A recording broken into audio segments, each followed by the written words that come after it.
chapter 10 of the book. It's been a while, and as you can see, the background is different. I'm actually in the office room in front of the chapter. By far, this is my favorite chapter. And why? It's because it expresses a lot of not just emotions, but there's a lot of underlining, there's the struggle in between obeying the teachings of your parents and independence of your own, and trying to figure out what I stand for as a new, I wouldn't necessarily consider myself, I didn't consider myself at that point 100% adult, but I knew I was entering adulthood. And it's just that struggle in between finding what you want and standing strong for that, even if that means going against the people you love and respect, such as parents, and in my case those are my parents. And just that's kind of struggle that involves a lot of emotions, all sorts of emotions, the up and the down, the high and the low. And when I read this chapter, I have a lot of flashbacks. I laugh a lot now looking back. To me, it's a very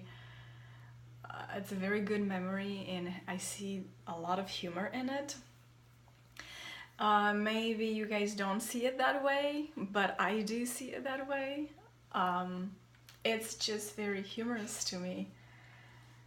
Just how life, I remember at that point wasn't that funny. Actually, it wasn't funny at all, now that I look back. It was at that point, there was a lot of stress, a lot of frustration, a lot of frustration, because I was frustrated, and I think a lot of people find themselves there. I can see that in my teenage kids. You get frustrated because you have a certain idea about how your life should go, and it just seems like constantly things are happening just to knock your plans down.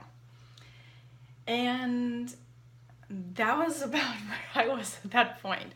And I was just the frustration that creates, because, and why does that create frustrations? Because we have certain expectations, and I did too. I had certain expectations for my life, and I was under the delusional impression that once you made a plan, everything went according to the plan you made. Years later, sitting in this chair, I laugh at that because, and I'm sure a lot of you that have lived for quite a while are going to laugh at that, because we all have found out that is not so. We make plans for our life, and if some of them do actually turn out, then we're lucky and we're blessed. Most of them are not gonna turn out, and the lives we find ourselves later on are so different, and it took so many like obstacles and road and movements, and it's just so many things that happened that you would have never planned, and I never planned. And I look back and I am thankful that I've learned to relax a bit and not be so bummed down when things don't work according to my plan. So that's a little bit of philosophy, I guess, but I am sitting in front of the revised version, which is only existent on PDF file, not in a book format. It may exist one day in a book format. I don't make any promises, I don't know. So I read through, and of course it starts with me. I was all happy because of the previous day or the events as of the previous day, and I was, that feeling you walk on clouds and everything is fine, and all the misery around you, it just kind of dissipates and evaporates. That's where I was. Until the Ika came, my friend came, and I realized, and I remember the promise of Dani to, visiting, and of course, as we go down, and I'm scrolling down, that's exactly what happens. So I go and I meet this gentleman he was a very, very well dressed gentleman. He had a very clean cut, a short, almost like buzz cut. He looked almost like from military. Blonde with blue eyes, very well built, not fat, but very well built, and just very stocky and just well built. Had a very nice sharp suit on. His watch was like, I think, or at least gold-like. It looked like gold. I like his fingernails were clean, and I don't know. I don't know about you, but I was taught to pay attention to the details, like shoes, fingernails, things like that. So he was a very, from appearances only, he was a very well put together gentleman. So I hope that is, super clear. So he was handsome, so it was not at all pain to look at him. He's very handsome. I like blonde people. I have a tendency to like the darker version way more. That's what attracts me. But that's personal preference, and he was blonde, but he was still a very good-looking gentleman. And despite that, I did not feel connected to him, and we didn't have really time to connect. Although I found out later that you can connect right away with the right person. So I guess he was not necessarily the right person, or I did not connect with him.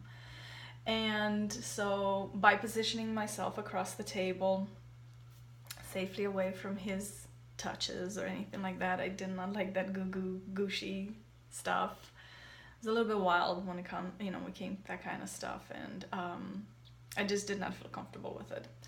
Now I understand why. There's a deeper psychological reason that I'm not going to go into today.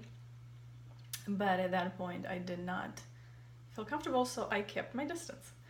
So of course he wants to go out and he wants to take me out, and as men do and as we women expect, so that was totally normal.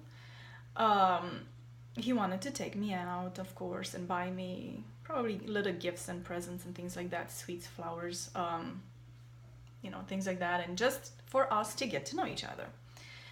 Well, the problem was I just made a connection with David the previous day, so right now I really didn't care connecting with Dani.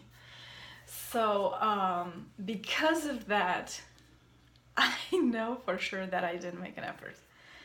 I was nice, I was polite, but I was distant and I was cold. And I had to admit that to myself, as the years passed, because you really do have to be honest in every situation, we really have to be honest with how we contributed to the situation as well, and not think that is always the other person's fault. But realize that we had some responsibility as well. And what did we do with that? Were we a well-responsible person, or we lacked? And so in this regard, I know I was distant and I did not make any effort to want a relationship with him. But I was also polite and went along with. But you know how it is when somebody goes along just for alternate motives, but their heart is not in it, you can feel it. So I'm not sure if he felt it or if he realized that, but I know I pay attention to things like that. So I'm gonna close here. We'll continue with part 2.